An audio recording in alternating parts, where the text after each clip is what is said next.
د هند پر سیندونو او بندونو د پاکستان لخوا د بمبار او برید خبرداری او د پاکستان خلاف د هند خطرناک اقدام پر یو بل د هندوستان او پاکستان تازه جالب او نااشنا تورونه لګول شوي.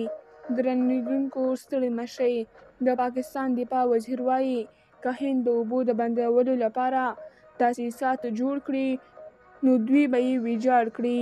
د پاکستان د دفاع وزیر خواجه آصف وایي که هندوستان د اوبو د بندولو لپاره تاسیسات جوړ کړي نو دوی به یې بیرته ویجاړ کړي.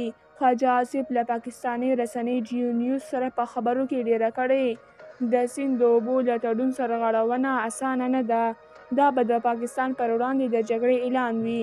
هغه وایي که هند له تړون څخه سرغړونه وکړي نو پاکستان به د اوبو ګرځولو په تاسیساتو برید وکړي.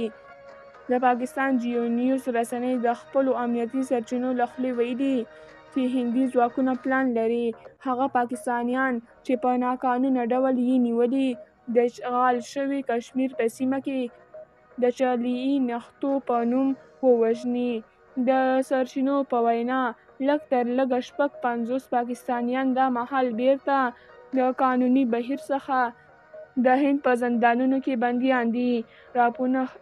راپورونه ښیي چې دغه کسان به د چغلي بریدونو ښکار شي او د پاکستان ضد تبلیغاتو لپاره به یې د جنګیالیو په توګه معرفي کړي.